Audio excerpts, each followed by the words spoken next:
I woke up this morning early. I was on the elliptical, and our none other than our 6'5" friend, and he's been on multiple times now, so I think we can call him a friend of the 6'5". Darius Adamczyk was on CNBC talking about the company's most recent earning report. It was a beat and raise quarter. Now, let's just talk about one big macro here. The money flowing out of big tech is flowing into industrials. I think we've had 5 days in a row of gains on the Dow, which is because people are looking and saying, well, if tech's not going to grow or come back immediately, where do we put our money? Well, I've said for a while, maybe the best place in the world is in a company that is using technology and even is building technology, but is doing so for some of these industrial markets. So I talked about the bifurcation of deflationary tech being implemented, automation and AI and cloud, but another area is tech being applied to legacy industries or older industries, manufacturing, building technologies, aviation and aerospace. And these are the core businesses of the company. So Darius seemed very optimistic. Now, he did say that, he does think that there's going to be a tighter period, but that their core businesses like aerospace are doing very, very well. It was a beat and raise quarter that the company basically, performed strong. And by the way, it's only, the company's up like 19% in just the past couple of weeks. So great indication of what's going on. Now, this is a company that's got the same headwinds as global tech companies. The FX is a headwind to them. Europe is a headwind to them. They are now, well over half of their products now are ESG oriented. So I'm not sure if everybody out there is familiar, but I'm really proud to say that Futurum had partnered with Honeywell this year to launch a first quarterly environmental sustainability index. And so we were working with them and talking a little bit about how companies are still planning to invest more, that they're going to budget more, they're going to spend more, and they're planning to work on achieving their goals on this sustainability. And Pat, I say this with a caveat, because I know how you feel about this. We talk a lot about it. This wasn't about marketecture. This study was about action, visibility, data, and companies that are meaningfully doing things like changing their fuel sources to more sustainable fuel. This isn't like, oh my gosh, are we going to put a bunch of windmills in front of our building that are going to power one laptop for the next, 6 minutes over the next 10 years? So that was another thing that we were really proud of this quarter, is that, you got a company that's making investments, that's growing, that's minimizing its layoffs, that's increasing its OpEx, it's increasing its cash flow, it's increasing its sales, and it's doing so while putting sustainability into the narrative in industries like manufacturing, buildings, and aerospace, where you're talking real big consumers with significant carbon footprints. But Pat, we talk about Honeywell through the lens of tech. That's really where we try to focus. This is a company that's building IoT technologies to, provide data and analytics in manufacturing facilities. They're building warehouse automation technologies. They're building management systems that are trying to, create more sustainable, but also more livable building environments for people to work.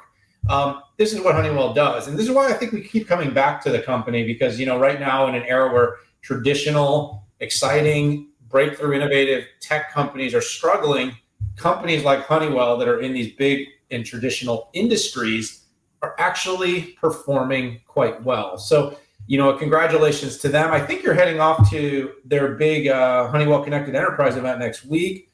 I don't know if you want to jump in and talk a little bit about that, or you want to talk about their earnings in particular. But God, what a good quarter. And Darius, we're here in case you want to jump back on the show at some point in the near future.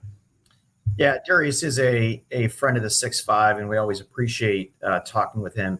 What I'd like to do is talk a little bit about the segments, Daniel. And, to your point of Darius getting on CNBC and having a really good interview, what I was emailed from Honeywell was that Honeywell is the most talked about companies in the U.S. across all news items over the last 12 hours, according to Factiva. So whatever he said and whatever the company did is definitely making a difference.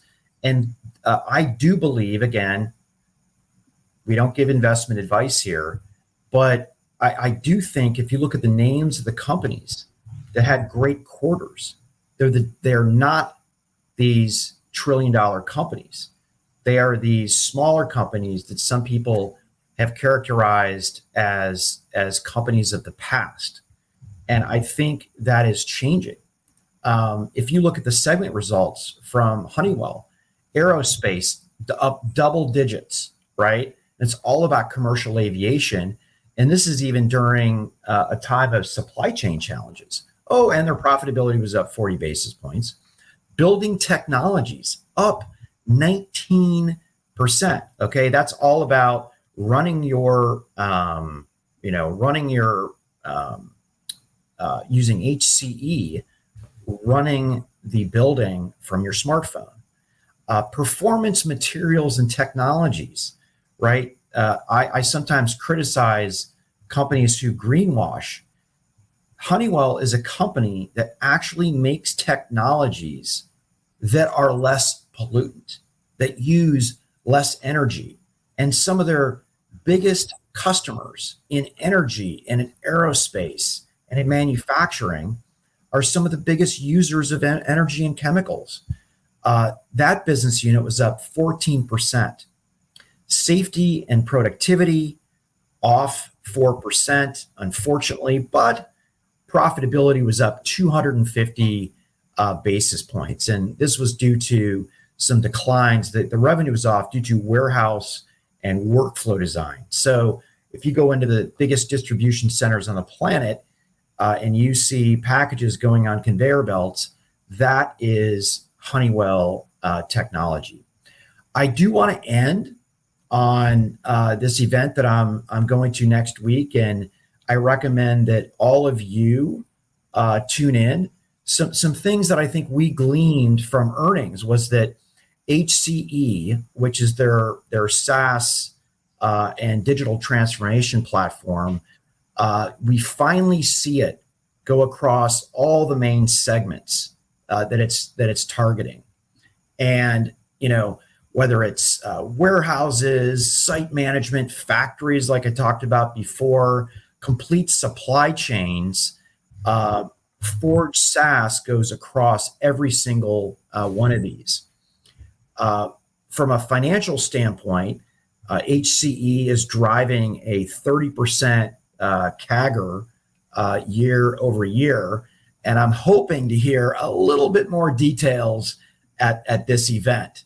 So I'm excited about it, Daniel. I'm going to miss you there, but you'll be there in spirit.